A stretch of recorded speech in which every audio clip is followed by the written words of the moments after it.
Bueno, hermanos, Shalom, ¿cómo están? Pues hoy le damos gracias al Eterno por una tarde más de Shabbat aquí en la congregación Proyecto de Vida. Soy el pastor Juan González y les damos la bienvenida a nuestro servicio de Shabbat.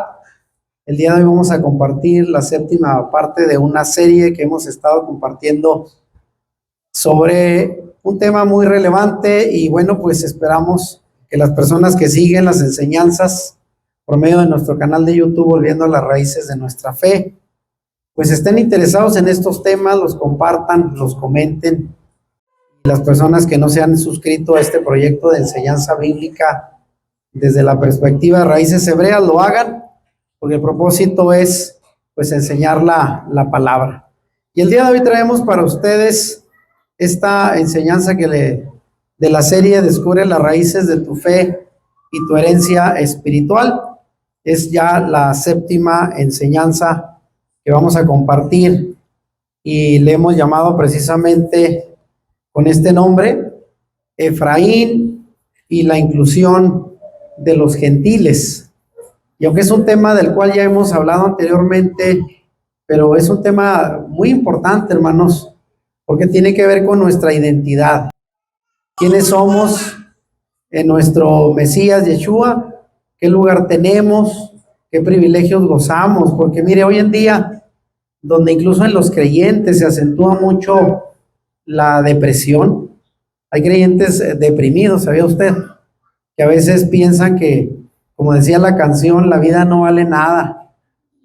Y aún estando en el Señor, y eso a veces se debe porque no hemos logrado comprender el valor que tenemos como hijos de Dios. Y es que este tema es por eso importante, Efraín y la inclusión de los gentiles. La vez pasada habíamos dado este tema anterior, para los que no lo hayan visto en el canal, se llama Elección de Jacob y la rivalidad entre hermanos, que vimos un tema pues bastante interesante de cómo estos gemelos competían desde el vientre de su madre por la supremacía, y hasta el día de hoy lo siguen haciendo. El pueblo de Israel sigue combatiendo con los árabes, con los descendientes de Esaú, pues todavía procuran seguir haciendo guerra. Es una guerra de muchos siglos atrás y que hoy se sigue reflejando en el conflicto árabe-israelí en Medio Oriente.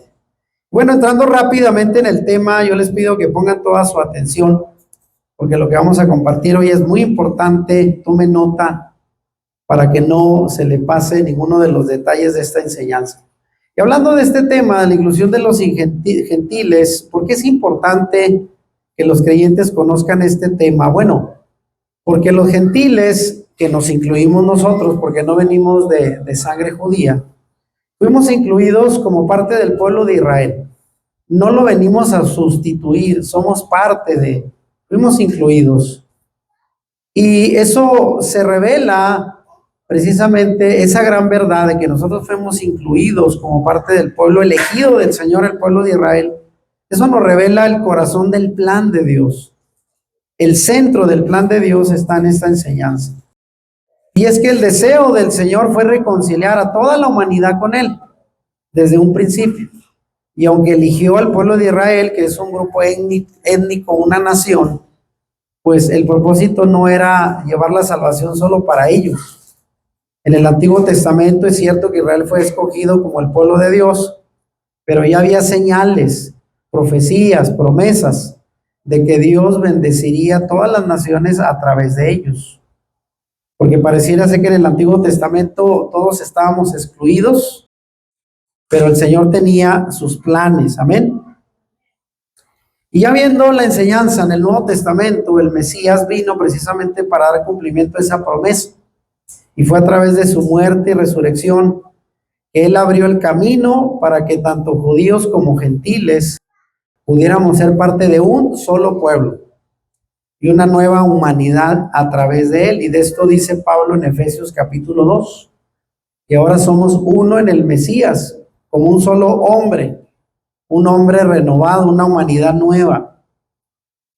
Y entender esto ayuda a ver que la salvación no depende del linaje físico, ni de las obras humanas que podamos hacer, sino de la gracia de Dios. Y esto nos enseña a vivir una fe sin exclusivismos, porque hoy en día también en el tema de la fe hay personas que se sienten exclusivas, ¿eh? Hay iglesias de élite donde usted dice, aquí no cabe usted, somos un grupo exclusivo y nos olvidamos que la salvación es para todos, porque ¿qué dice Hechos capítulo 10? El Señor no hace acepción de persona, así es de que Él recibe a todos y eso es lo que estamos aprendiendo a través de estas enseñanzas. Y ahí puse, por ejemplo, esa imagen, vea, donde el Mesías resucitado después de la crucifixión, él dice que derribó la pared intermedia. De esto enseña Pablo en la carta a los Efesios. Esa pared que separaba judíos de gentiles por leyes, por tradiciones, por costumbres. Y el Mesías vino a unir esos dos pueblos en uno solo. Por eso es que hoy los gentiles estamos incluidos en el plan de salvación. Amén. Pero mire, remontándonos para atrás, porque es importante entender en qué momento, desde qué tiempo en la Biblia se habla del plan de la inclusión de los gentiles como pueblo de Dios. Porque pareciera que esto de la inclusión de los gentiles viene a partir de Pablo. Muchos así lo pensaban. Pero no, la Escritura desde mucho atrás, desde tiempos muy tempranos en la Biblia, ya se vislumbraba este tema de la inclusión de los gentiles. Y lo vemos desde el Génesis 12:3, con el llamamiento de Abraham. ¿Qué le dice el Señor a Abraham? En ti serán benditas todas las familias de la tierra. Y esto ya lo enseñamos en un tema anterior. Todas las familias de la tierra a través de ti serán bendecidas. Serán incluidas. Dijimos que ese es el término original, incluidas, más que bendecidas. Y esto ya es una promesa que trasciende a Israel como pueblo y incluye a los pueblos gentiles, a todas las familias de la tierra. El plan de salvación realmente de Dios desde un principio fue un plan universal, aunque tuvo que elegir a Abraham y a su descendencia para llevarlo a cabo con el tiempo. Ese era su plan. Y si lo vemos a lo largo del Antiguo Testamento, este tema de la inclusión de los gentiles, también podemos remitirnos a lo que pasó en el Éxodo. En el Éxodo capítulo 12, verso 38, dice que durante la salida del pueblo de Israel de la esclavitud de Egipto, dice la Escritura que era una multitud mixta. O sea, no solo salieron los descendientes de Abraham, los hebreos, de la esclavitud, sino que también había gente de otras naciones que los acompañaron y que fueron liberados con ellos, incluyendo egipcios. Así es de que ya desde un principio ese pueblo que salió a la libertad en el Éxodo era un pueblo compuesto no solo por hebreos, sino gente de otras naciones que se unieron a ellos para servir al Dios de Israel desde aquel tiempo. Y si nos vamos a Isaías capítulo 2 y capítulo 56, va a encontrar usted profecías que anuncian que los pueblos vendrán al monte de Adonai y que los extranjeros que se unan serán parte de su pueblo. ¿Cómo ven? Esto ya estaba profetizado entonces por el propio profeta Isaías. Los pueblos vendrán al monte de Sión a adorar al Señor como parte de su pueblo. ¿Y qué decimos de personajes claves y simbólicos como Ruth, la moabita gentil, que se une al pueblo de Israel? ¿Se acuerda? Cuando ella queda viuda, se va con su suegra y su suegra le dice, vete a tu tierra, a tus dioses. Y ella dice, no, tu Dios, tu pueblo será mi pueblo y tu Dios será mi Dios. Y ella es elegida, no casualmente, para formar parte del linaje del Mesías, porque ella fue la bisabuela del rey David, de quien viene el Mesías. Una moabita gentil incluida en la descendencia mesiánica. ¿Cómo la ven? Entonces en la Biblia hay suficientes evidencias, pruebas, rastros de que el propósito original del Señor era bendecir a todas las naciones. Pero para ello tuvo que elegir a un pueblo a través de Abraham y su descendencia. ¿Y qué decir en el Nuevo Testamento? Vean, durante el llamado periodo del Segundo Templo, en la época de Yeshua, se dice en el libro de los Hechos, capítulo 2, verso 10, que muchos prosélitos gentiles se convertían a la fe ¿Y qué era un prosélito en aquel tiempo? Una persona que simpatizaba con el Dios de Israel. Y eran recibidos con ciertas reglas, claro, costumbres, pero ellos eran incluidos como parte del pueblo de Israel. Y así se les llamaba, prosélitos gentiles. En Hechos capítulo 10, Pedro recibe la visión que ya conocemos de ese lienzo que baja con animales inmundos y la voz que 3 veces le dice a Pedro, mata y come. Y él se resistió a comer porque no eran parte de su dieta, lo sabemos. Pero eso representaba algo más que comer animales inmundos, porque la voz al final le dice, lo que Dios ha santificado no lo llames tú inmundo. Y al rato llegan y le tocan a la puerta 2 soldados enviados por el centurión Cornelio, el centurión romano, que lo invita a su casa a recibir el evangelio. Y no solo recibieron la palabra, sino el Espíritu Santo cayó sobre él y sus invitados, y eran gentiles. Ese fue el primer evento donde claramente se ve el evangelio predicado a los gentiles. En Efesios 2, Pablo enseña que los gentiles han sido injertados en el pueblo de Adonai y ahora somos ciudadanos del reino junto con los santos. ¿Sabía usted que usted y yo somos ciudadanos del reino? Tenemos pasaporte que nos hace ciudadanos a través del Mesías. Estamos incluidos. Y finalmente en Romanos 11 Pablo habla del buen olivo, la enseñanza simbólica de un olivo que representa a Israel y de cómo los gentiles fuimos ramas injertadas y nos alimentamos de la raíz de ese árbol de olivo que es el pueblo de Israel. Fuimos injertados. Ahí está la imagen. Somos injertos en el buen olivo. Y todas estas enseñanzas nos ayudan a entender pues la importancia del tema. Pero mire, yo me quiero ir desde más atrás para conectar con la enseñanza pasada. La enseñanza pasada hablamos de ¿quién? De Jacob, el patriarca. Y dijimos que él tuvo un encuentro con el Señor y el Señor hace un pacto con él, se llama el pacto de Betel. Y ahí en Génesis 35, del 10 al 12, él le dice estas palabras, el ángel del Señor, que luchó contra él, le da finalmente esta promesa y esta bendición, porque acuérdese que Jacob le decía, no te voy a soltar hasta que me bendigas, y estuvo toda la noche luchando contra un ángel, por una bendición, y finalmente le dijo, te la has ganado, eres muy terco, te voy a bendecir. Y dice la escritura en este pasaje, Elohim le dijo, tu nombre es Jacob, no te llamarás más Jacob, sino que tu nombre será Israel. Y ya dijimos que Israel significa el que lucha con Dios y prevalece. Fíjense, sino que tu nombre será Israel, y le puso el nombre de Israel. También le dijo Elohim, yo soy el Shaddai, el Todopoderoso. Sé fecundo y multiplícate. Y ve, aquí viene la clave y lo pongo en letra mayúscula. Una nación y multitud de naciones vendrán de ti, y reyes saldrán de tus lomos. Vea qué tremenda promesa, qué alcance de lo que iba a salir de la descendencia de este hombre. Y la tierra que di a Abraham y a Isaac, a ti te la daré, y daré la tierra a tu descendencia después de ti. Por eso todo ese conflicto que hay actualmente por la tierra de Israel, ¿de quién será?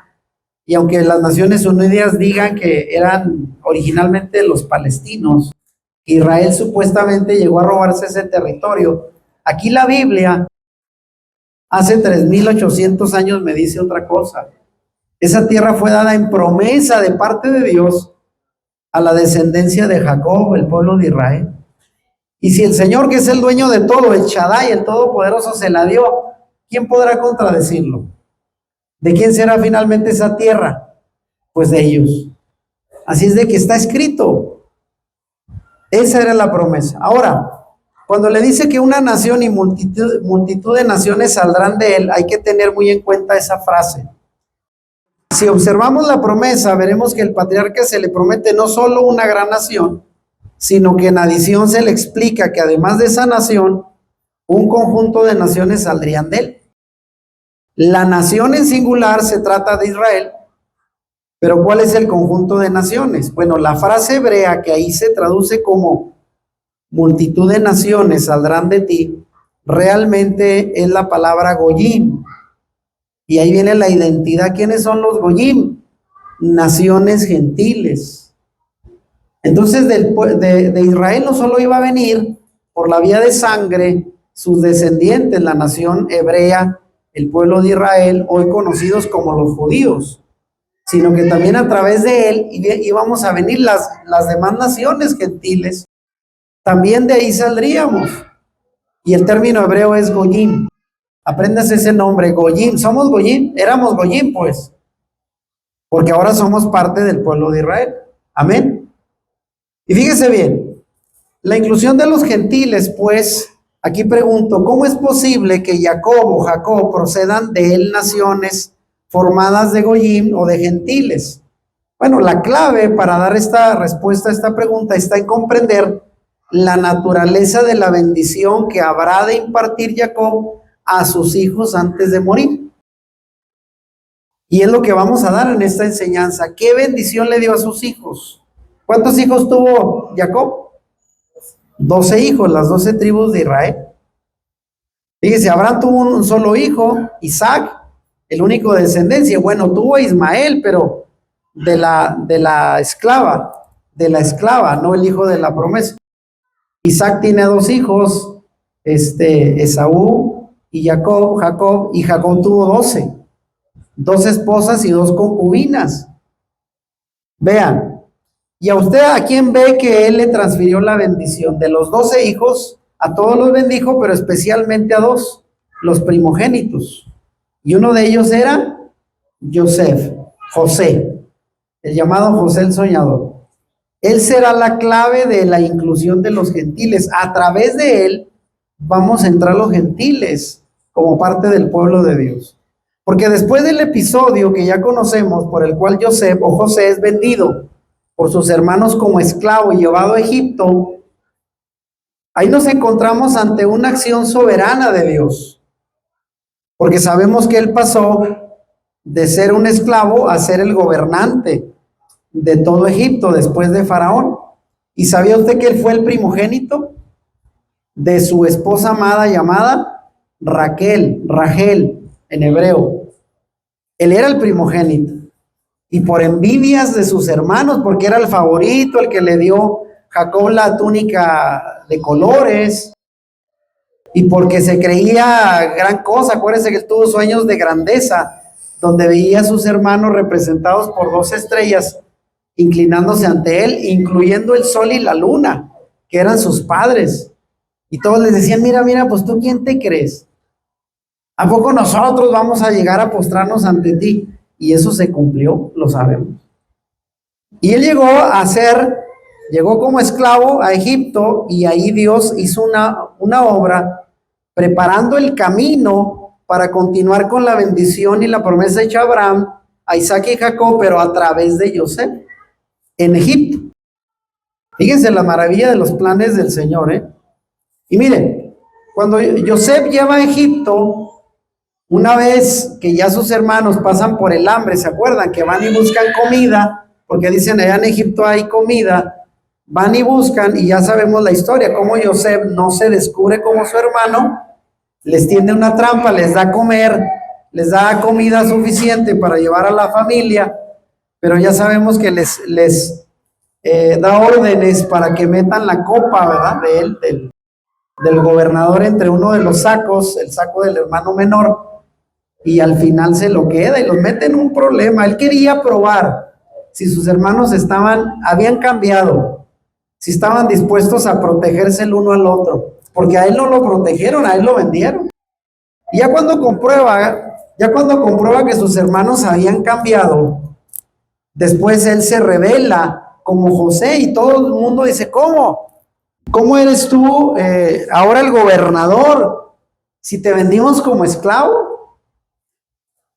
Y él los hace llevar junto con él a Egipto.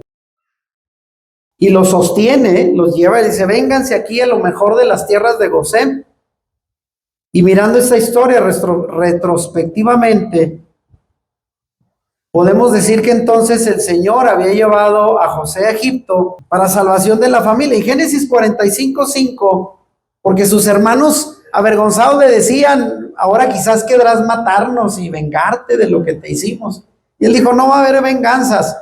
Y Génesis 45 les dice, porque para preservación de vida me envió Dios delante de vosotros.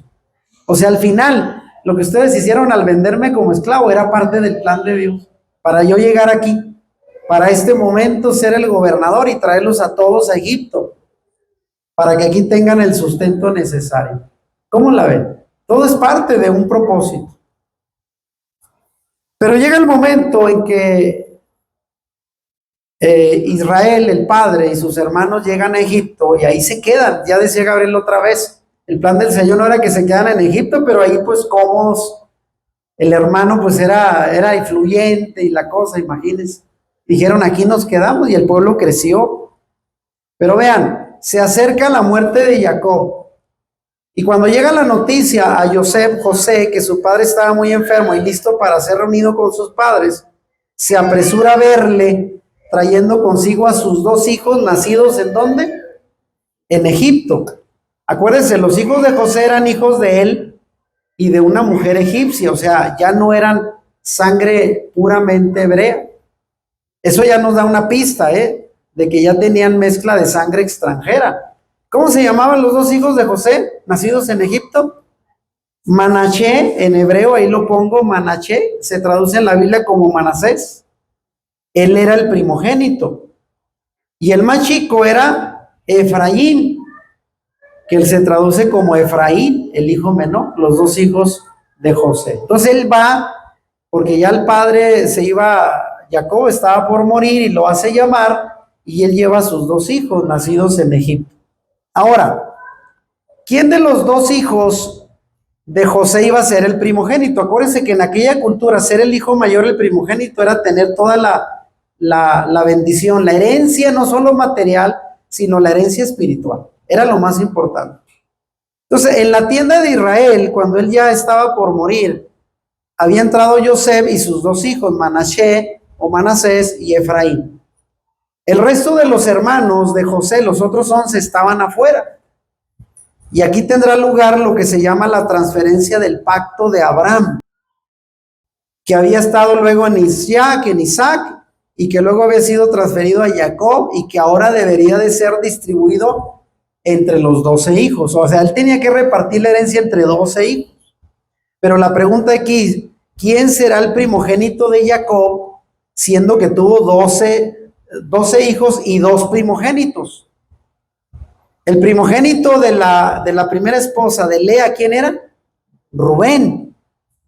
Y Joseph era el primogénito de su otra esposa llamada Raquel o Rachel en hebreo. Entonces tuvo dos primogénitos. ¿Cómo iba a repartir la herencia?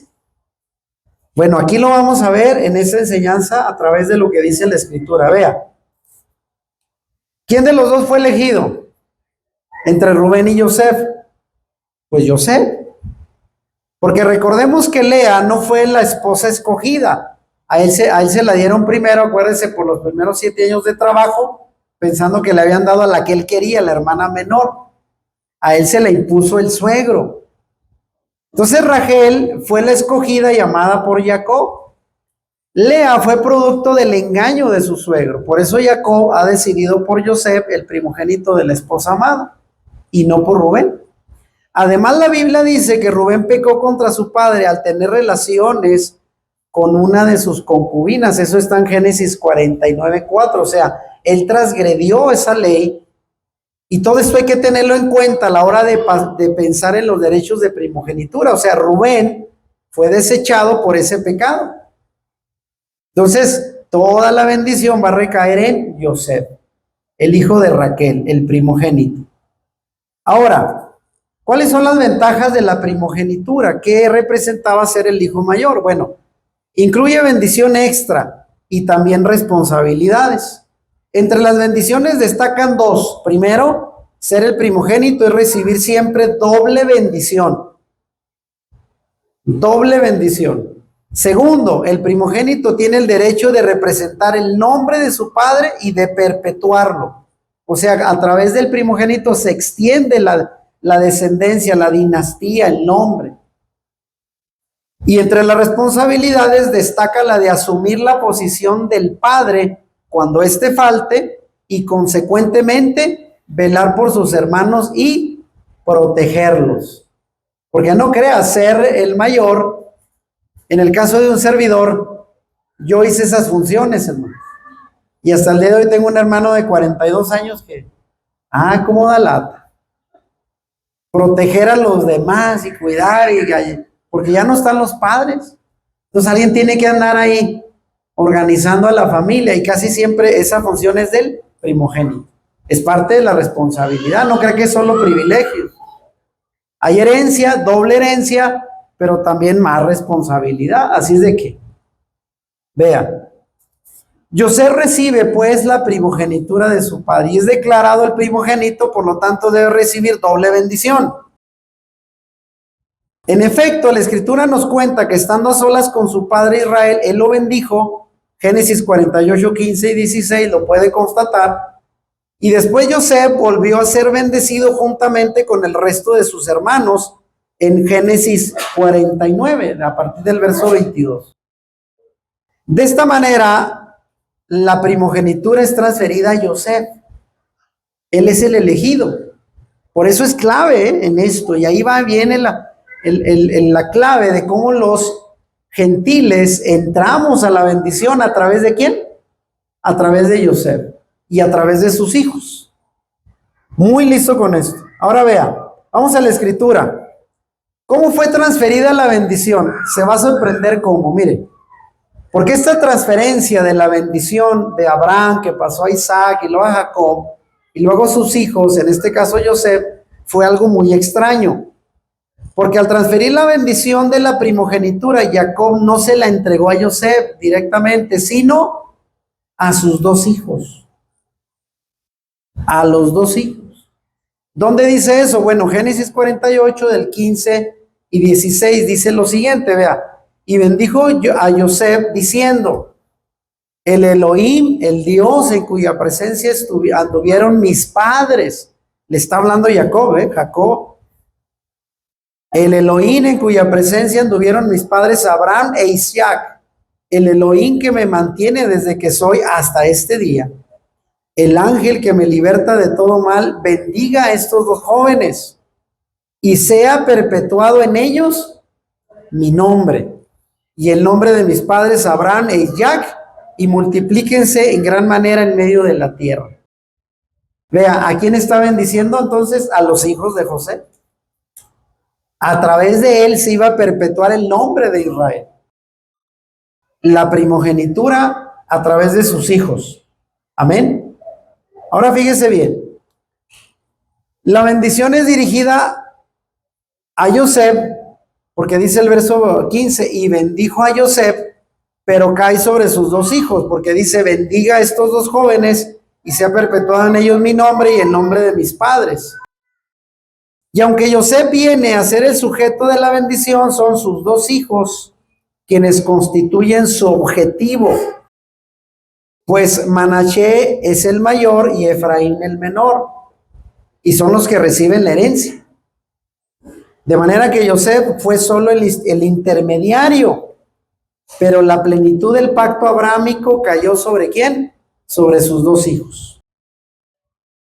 Y eran hijos otra vez, parte sangre hebrea y parte sangre egipcia. Y ahí el Señor le transfirió la bendición a los hijos de José.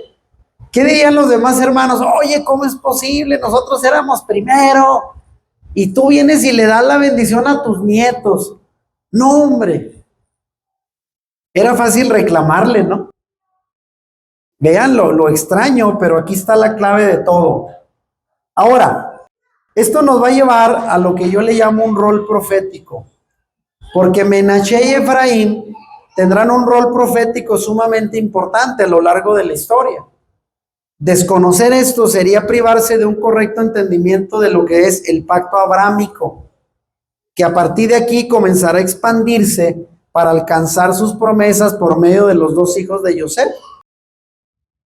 Y aquí pongo muy claro, si no se entiende la transferencia de la herencia que por la vía de José alcanzó a sus dos hijos, Manasés y Efraín, tampoco comprenderemos el plan de redención para Israel y para las naciones gentiles. O sea, aquí está la clave de todo. Aquí está la clave. Puse esa foto, ¿no?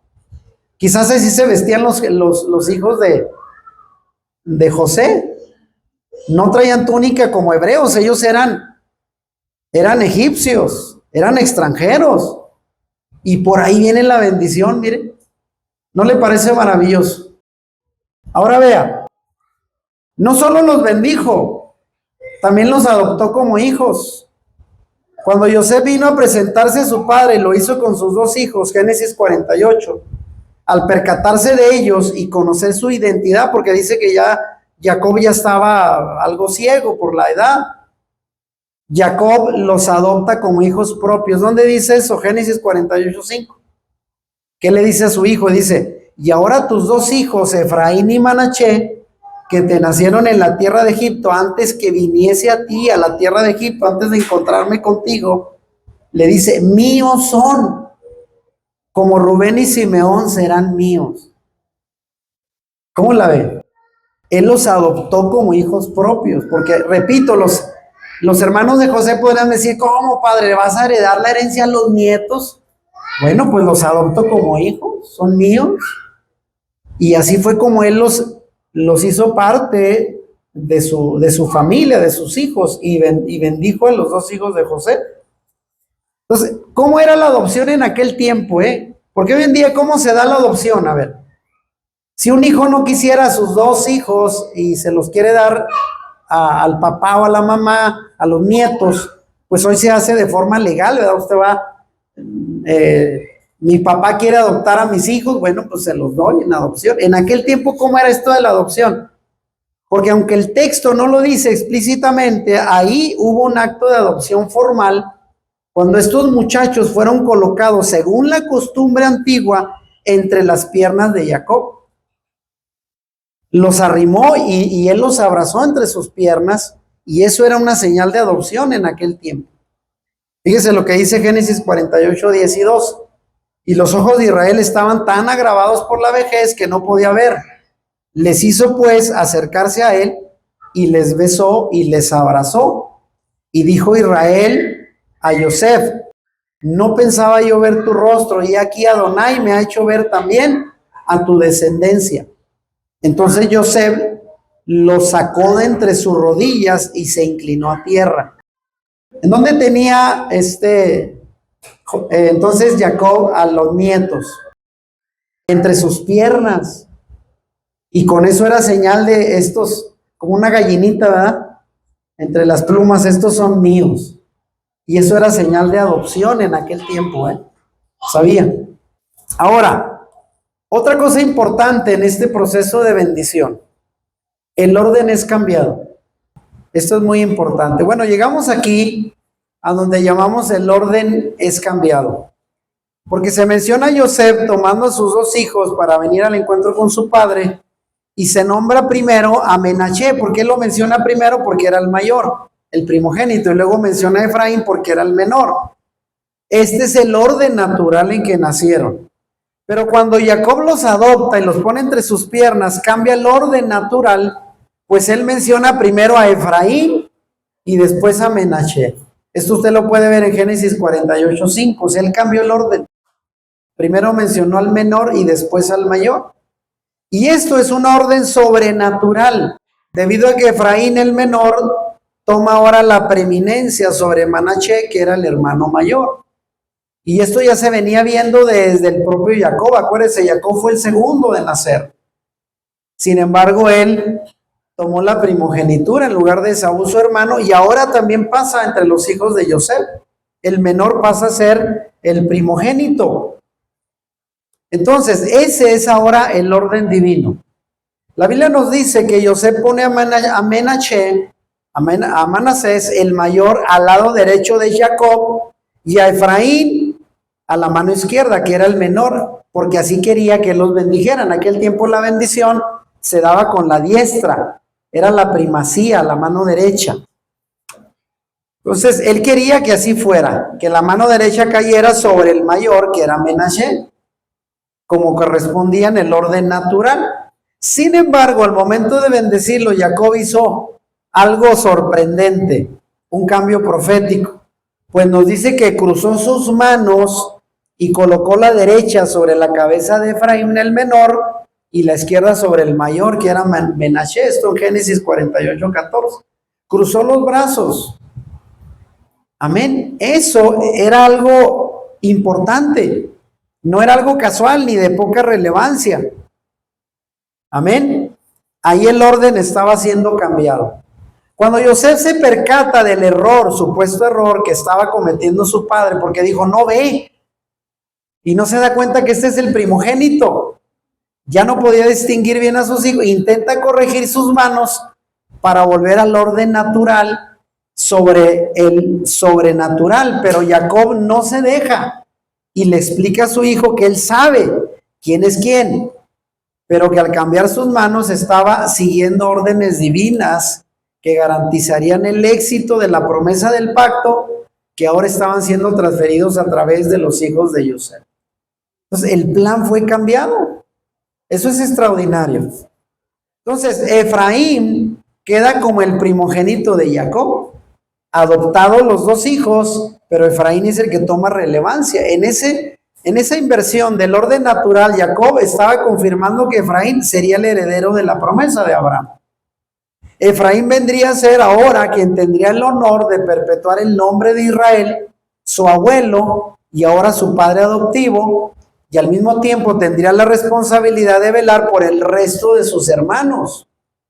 Así la bendición sobre Efraín lo capacitaría para desarrollar el rol profético que le estaba siendo asignado.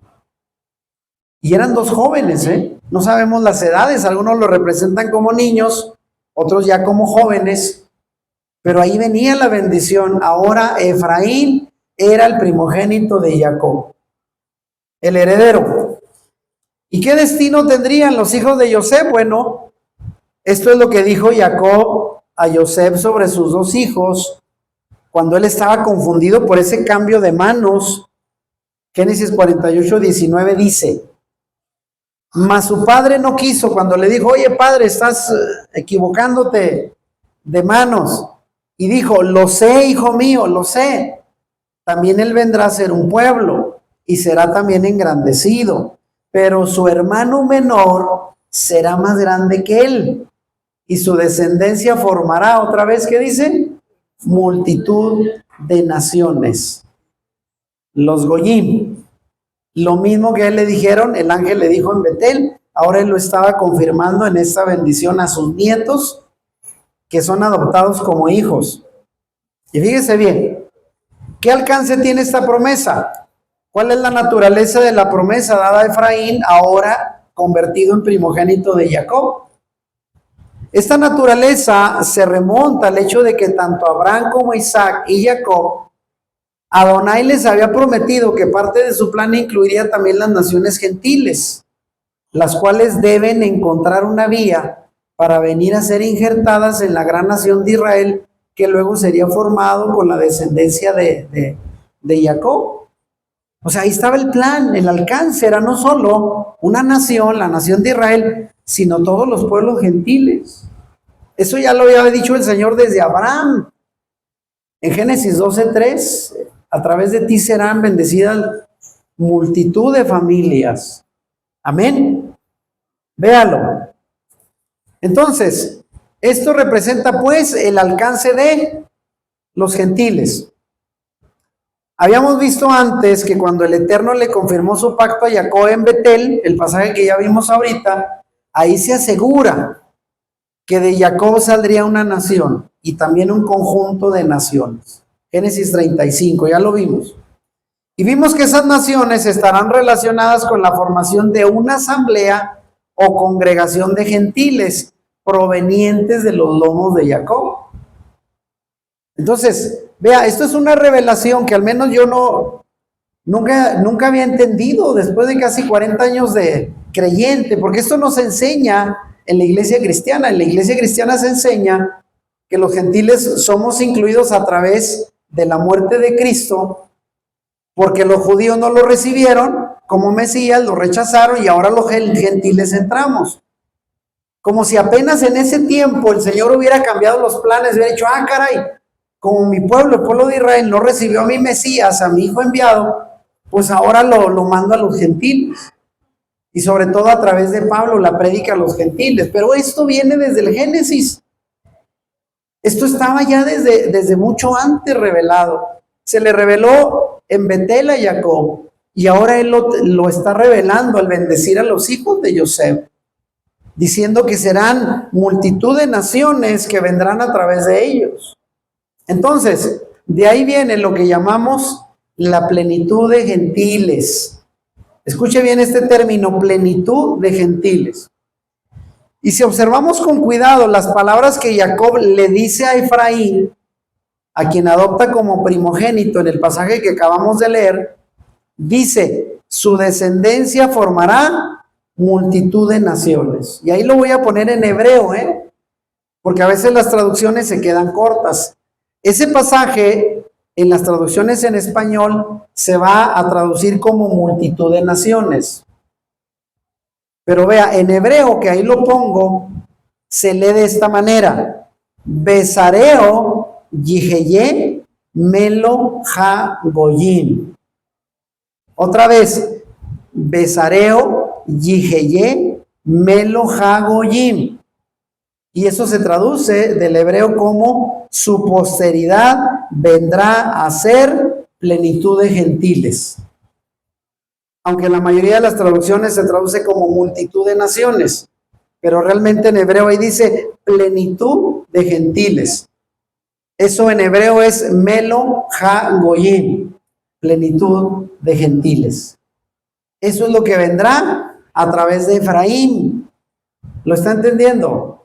Qué interesante, conocer el idioma original nos resulta más revelador de las traducciones.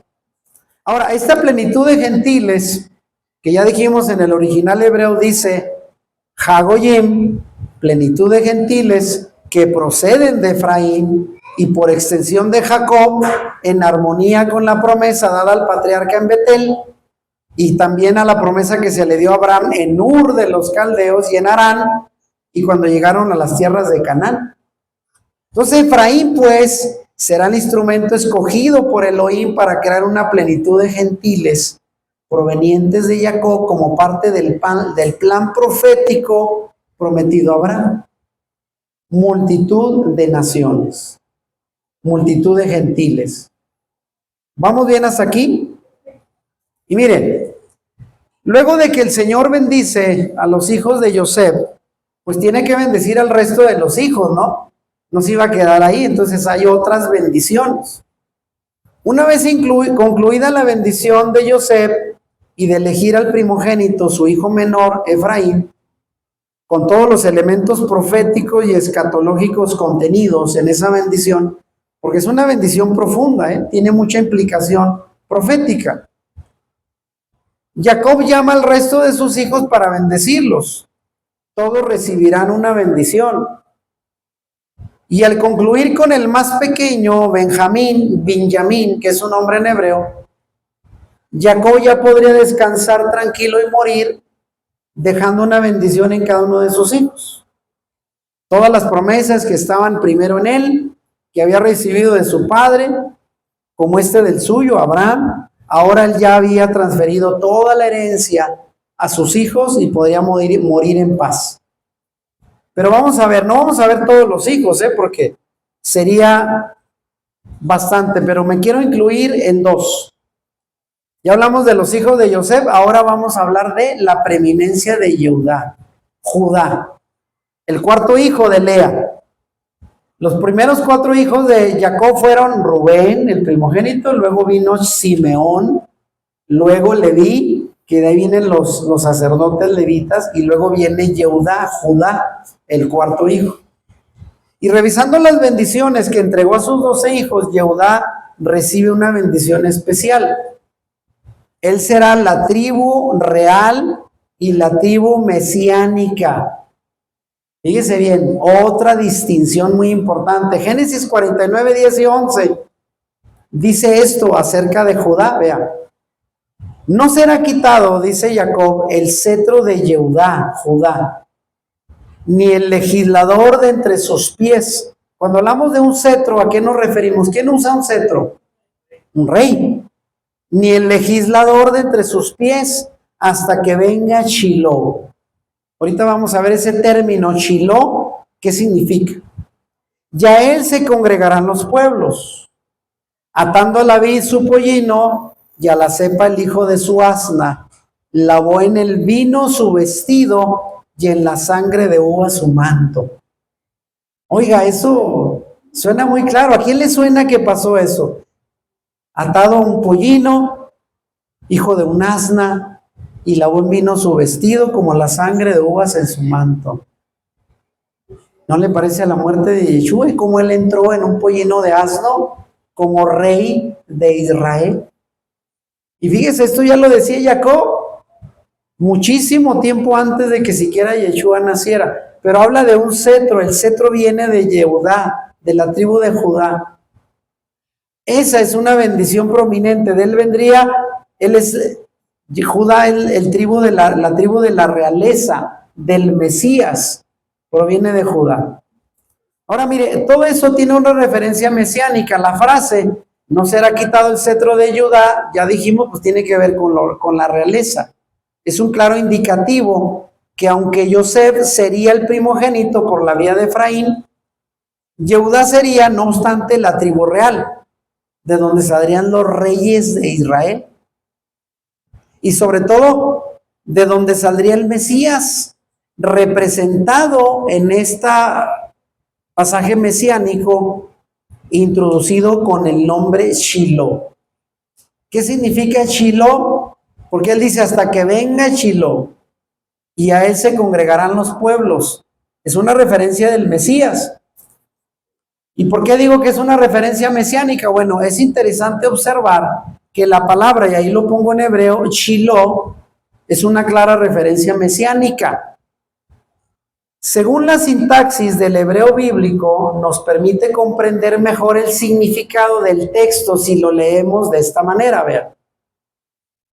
El texto, las palabras de Jacob realmente dicen esto: no será quitado el cetro de Judá hasta que venga el dueño del cetro. ¿Y quién es el dueño del cetro?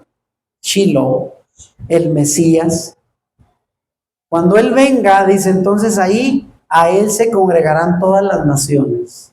Él es el rey final que vendrá a poner en su punto más alto la primacía de la tribu de Judá, la tribu de los reyes. ¿Y quién es Shiloh? El Mesías, el dueño del cetro. Quiere decir que todos los reyes que ha habido en Israel desde la época de David, David fue el primer rey de la tribu de Judá, y después de él vino toda una descendencia de reyes. Pero ¿quién falta venir todavía de la tribu de Judá? Shiloh, el dueño del cetro.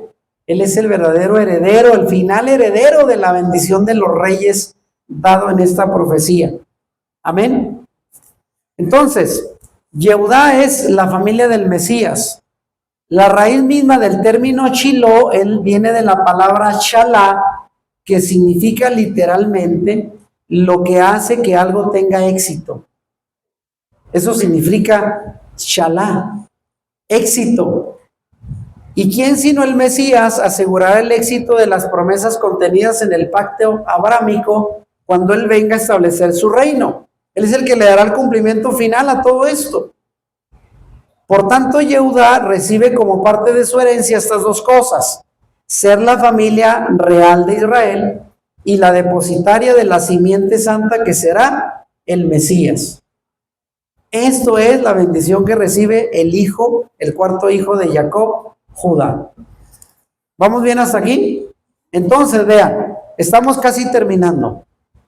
En esta enseñanza quiero que se quede con algo. Hay dos figuras claves del pacto después de Jacob. De todos sus 12 hijos, las dos figuras importantes son Judá y Efraín. Fíjese bien. Tanto Israel como los gentiles están incluidos en las promesas. Y ahora tenemos las dos figuras claves en este proceso. Efraín, de quien el Eterno ha dicho que sacará una plenitud de gentiles que formarán una congregación especial para Jacob, de los lomos de Jacob vendrán las naciones gentiles, los Goyim. Y por otro lado, la figura de Yehudá, el cuarto hijo, por medio de quien vendría el Mesías, el que aseguraría que todo este plan alcance su meta final. Entonces ahí tenemos la imagen. Por un lado, ya lo hemos visto, el pueblo de Israel actualmente sigue estando dividido en casa de Judá, que son los judíos actuales, y la casa de Efraín, que son todo el resto de creyentes en el Mesías que no venimos de sangre hebrea, como usted y como yo. Entonces nosotros somos casa de Efraín o casa de Israel, también se le llama.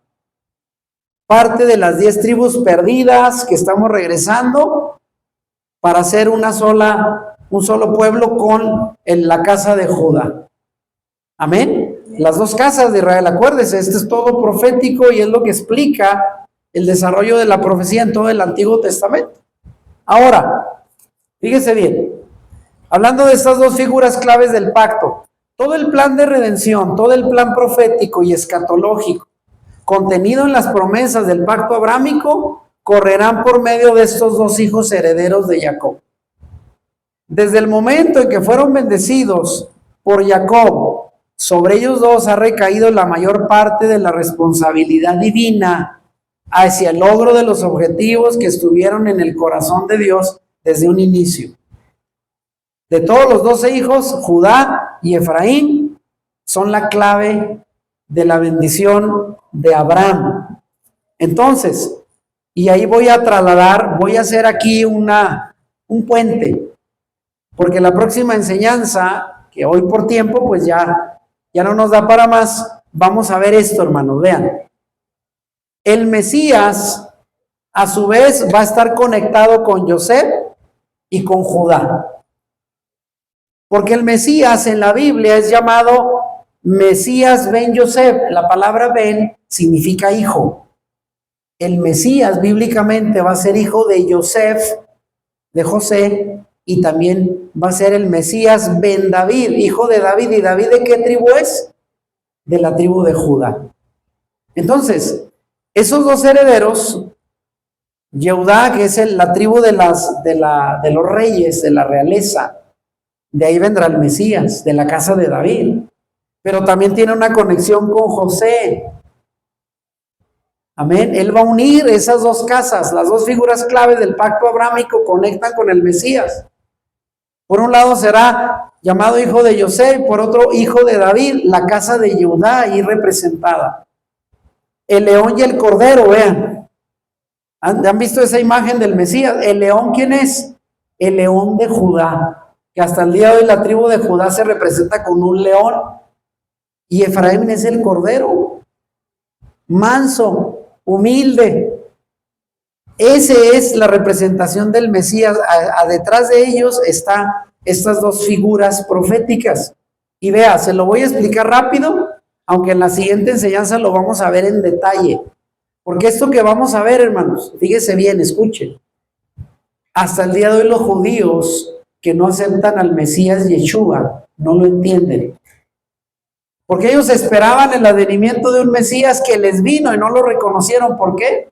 Porque ellos querían ver al Mesías rey de la casa de David, gobernando, viniendo a derrotar a los enemigos romanos, despojándolos y volviendo a establecer el reino de David como fue en aquel tiempo. Y no sucedió. Por eso ellos dijeron, tú no eres el Mesías, tú no vienes a quitarnos el yugo de los romanos.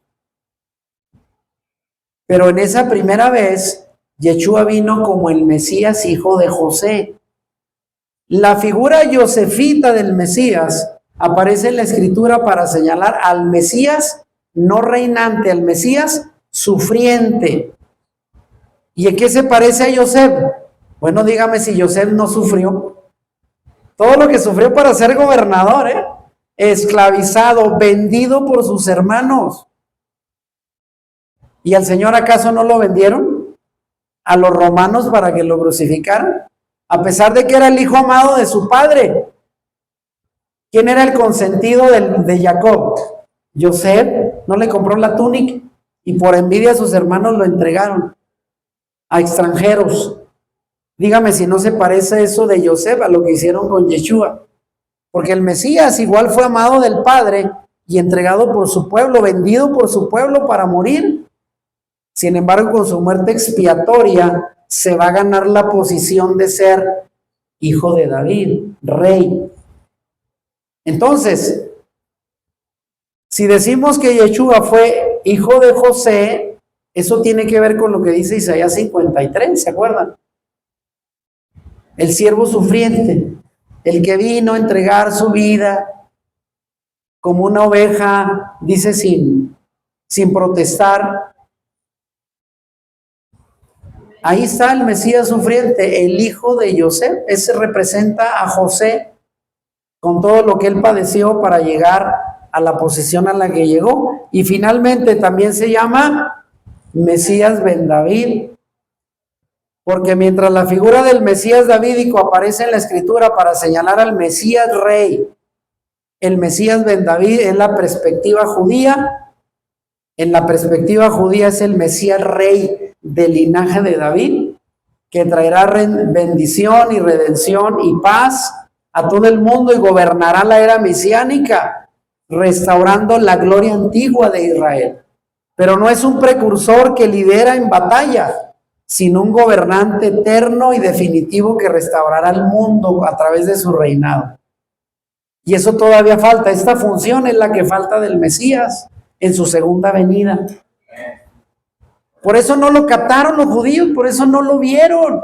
Ahí estuvo el Mesías, pero ellos querían al Mesías rey, al Mesías davídico, y les llegó primero como Mesías ben Yosef. Y vea, por eso es que el próximo tema que quiero compartirles, hermano, se va a llamar así: el Mashiach ben Yosef, el Mesías ben Yosef, el Mesías sufriente, y el Mashiach ben David, el Mesías reinante. Esos dos roles proféticos los tiene nuestro Mesías Yeshua, y ahí se concentra una de las enseñanzas claves para entender toda la Biblia. Esperando que pues tengamos interés por conocer este tema. De hecho, quiero decir que recientemente sigo un canal de un varón que es estudiante de raíces hebreas, y él tradujo, se lo voy a recomendar luego ahí en el grupo, de un canal de judíos que viven en Israel. Ellos son judíos mesiánicos y ellos estudian el Antiguo Testamento, el Tanaj, para poder sacar todo lo que pueden de textos que respaldan estas dos figuras proféticas del Mesías: el hijo de José e hijo de David. Porque en la tradición judía es más común identificarlo como rey. De hecho, eso es lo que están esperando los judíos, un rey. Pero como hijo de José, los judíos actuales no lo identifican. Nosotros ahora lo estamos comprendiendo. Y eso va a ser una enseñanza muy relevante para el siguiente tema. Así es de que vamos a llegar hasta aquí para enseguida continuar con la palabra. Así es de que mandamos shalom a los hermanos que van a ver esta enseñanza, que esperamos sea de bendición para los que siguen nuestras enseñanzas en el canal de YouTube. Amén. Bendiciones para todos. Si te gustó este video, dale like y compártelo con tus amigos. Suscríbete a nuestro canal si no lo has hecho y activa la campanita para que YouTube te avise cuando subamos nuevos videos. Bendiciones.